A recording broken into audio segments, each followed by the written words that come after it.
అందరికీ కూడా నమస్కారం అండి.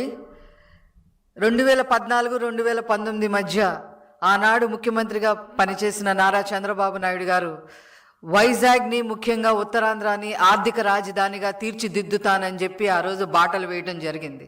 ఎన్నో పరిశ్రమలు తీసుకురావడం జరిగింది.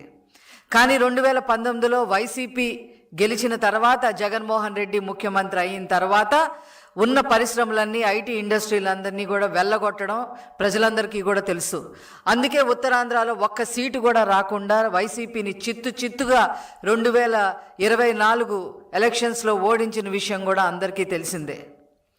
ఇప్పుడు గెలిచిన తర్వాత ఐటీ శాఖ మంత్రులుగా నారా లోకేష్ గారు వైజాగ్ని, ముఖ్యంగా ఉత్తరాంధ్రాని ఆర్థిక రాజధానిగా తీర్చిదిద్దడం కోసం 5 లక్షల ఉద్యోగాలే కల్పనగా ఒక సంకల్పం చేసుకొని ఈరోజు పెద్ద మల్టీనేషనల్ కంపెనీస్, ఇంటర్నేషనల్ కంపెనీలు, లోకల్ కంపెనీలు, ఇలాగ అనేక రకాలుగా మరి కంపెనీలు తీసుకొచ్చి 5 లక్షల ఉద్యోగాలు కల్పన చెయ్యాలి అనే దృఢ సంకల్పంతో ఉంటే వైసీపీ విషం కక్కుతా ఉంది.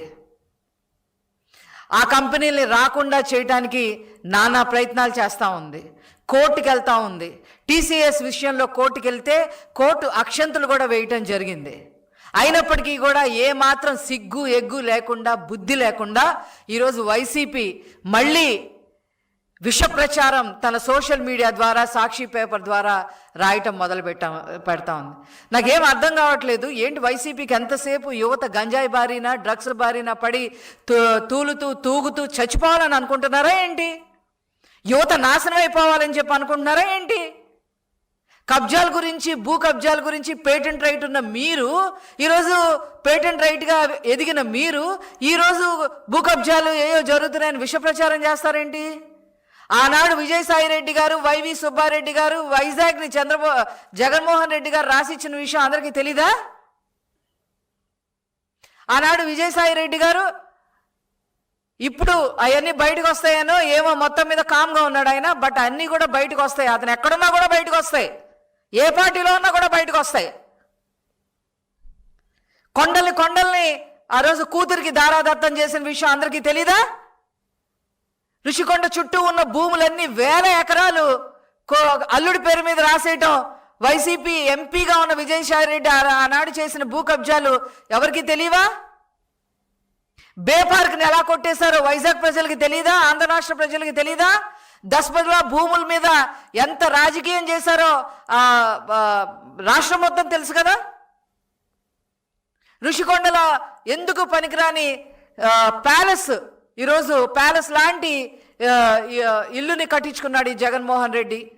500 కోట్లు దారాదత్తం చేశారు.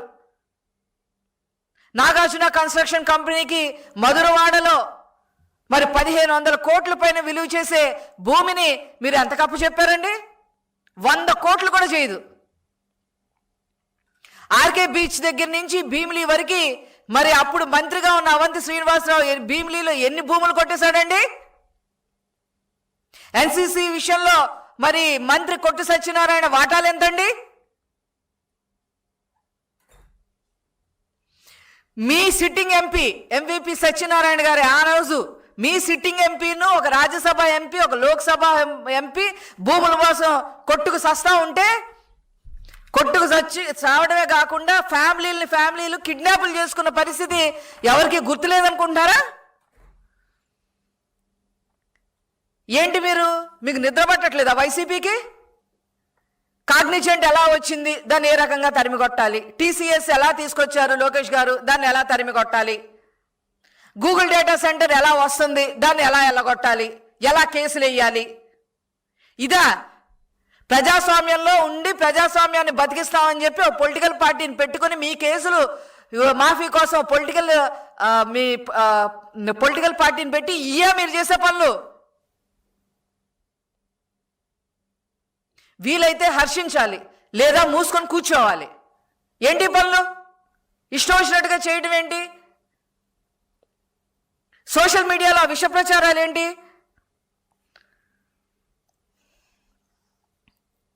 ఈరోజు మరి మీ వైసీపీ వాళ్ళే పేర్లు చదివితే చాలా అసభ్యంకరంగా ఉంటుంది. మీ వైసీపీ వాళ్ళే కేసులేశారు. ఈ భూములు దారాదత్తం అయిపోతున్నాయని చెప్పి వైజాగ్లో వైసీపీ వాళ్ళే కేసులేశారు. వైసీపీ హయాంలో జగన్మోహన్ రెడ్డి గారు ముఖ్యమంత్రిగా ఉన్నప్పుడు. ఈరోజు ఒక 5 లక్షల ఉద్యోగాల కల్పన కోసం నానా తంటాలు పడతా, కంపెనీల చుట్టూ తిరుగుతా, నారా లోకేష్ గారు ఎంత శ్రమిస్తున్నారో ఆ శ్రమని గుర్తించకపోగా బురద జల్లే ప్రయత్నం చేస్తారా? మీ హయాంలో బీ శాండ్ ఎక్కడ పోయింది? మోనోసైట్ ఎక్కడ పోయినాయి? బాక్సైట్ కొట్టేయడానికి మీరు ఏజెన్సీ ఏరియాలో రోడ్లు వేయడానికి మ్యాప్ వేసిన విషయం ఎవరికి గుర్తులేదా? లాటరైట్ బాక్సైట్లు భారతీయ సిమెంట్లు పంపడానికి తరలించడానికి మీరు ఎంత ప్రయత్నాలు చేశారు? ఇవన్నీ ప్రజలకి గుర్తులేమనుకుంటున్నారా? మీ హయాంలో ఎక్కడ చూసినా అక్రమాలు, అరాచకాలు, అవినీతి. ఎక్కడ చూసినా 3D. ఆ 3D ఏంటి అంటే దందాలు, దౌర్జన్యాలు, దోపిడీలు. దందాలు, దౌర్జన్యాలు, దోపిడీలు, అవినీతి, అక్రమాలు, అరాచకాలు. జగన్మోహన్ రెడ్డి గారు ఈ 6 సూత్రాలని పాటించారు. 6 సూత్రాలని పాటించి ఆంధ్ర రాష్ట్రాన్ని అధోగతి పాలు చేయటమే కాకుండా పెట్టుబడిదారుడు ఆంధ్రాకి రావాలంటే మాకెందుకు వచ్చింది అని చెప్పి పక్కకి వెళ్ళిపోయే పరిస్థితి తీసుకొచ్చారు.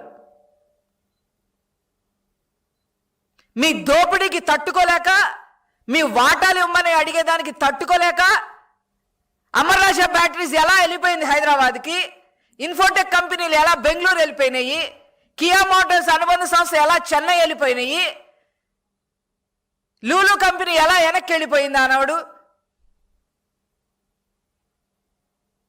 ఇవన్నీ మీకు గుర్తులేవేమో కానీ ప్రజలకి గుర్తున్నాయని చెప్పి సందర్భంగా తెలియజేస్తా ఉన్నా.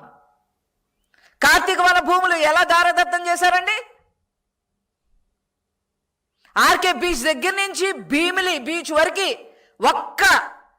ఒక్క సెంటు స్థలమైనా వదిలిపెట్టారా ఆక్రమించకుండా? మీరు ఈరోజు భూముల గురించి మాట్లాడతారా? నవ్విపోతారు. ఇట్లాంటి మీరు ఎన్ని ప్రచారాలు, విష ప్రచారాలు చేసినా అక్కడ ఉన్నది ఎవరో తెలుసా? ముఖ్యమంత్రిగా నారా చంద్రబాబు నాయుడు గారు, ఐటీ శాఖ మంత్రులుగా నారా లోకేష్ గారు ఉన్నారు. మీ తరం కాదు, మీరేం చేసినా మీ తరం కాదు. ఆపటం అనేది, అభివృద్ధి ఆపటం అనేది తరం కాదు. 18 నెలలు పట్టింది అందరికీ, వాళ్ళందరినీ ఒప్పించి ఈజ్ ఆఫ్ డూయింగ్ బిజినెస్ని స్పీడ్ ఆఫ్ డూయింగ్ బిజినెస్గా మార్చి ఈరోజు వాళ్ళందరికీ కూడా, పెట్టుబడిదారులందరికీ కూడా వాళ్ళని మరి వాళ్ళకి ఏవైతే అవసరాలు ఉన్నాయో అవన్నీ కూడా, ఇన్ఫ్రాస్ట్రక్చర్కి సంబంధించి ఏ అవసరాలు ఉన్నాయో అవన్నీ కూడా ఫుల్ఫిల్ చేయడానికి గవర్నమెంట్ ఒప్పుకొని ముందుకొచ్చి ఈరోజు పెట్టుబడిదారులను తీసుకొచ్చి అక్కడ ఐటీ కంపెనీలు పెట్టడమే కాకుండా 5 లక్షల ఉద్యోగాలు కల్పిస్తూ ఉంటే ఈరోజు ఇలా విష ప్రచారం చేయటం అనేది కరెక్ట్ కాదు. ముందు మీ సంగతి చూసుకోండి. ఇదే మాదిరిగా మీరు సాక్షి పేపర్లో రాస్తూ ఉంటే ఇదే మాదిరిగా రోజు నిజాలు చెప్పాల్సి వస్తుంది. నేను రోజు నిజాలు చెప్పాల్సి వస్తుంది. అరే హైకోర్టు ముట్టికాయలు వేసినా కూడా మీకు సిగ్గు రాలేదా? Please subscribe to Leo News for more videos.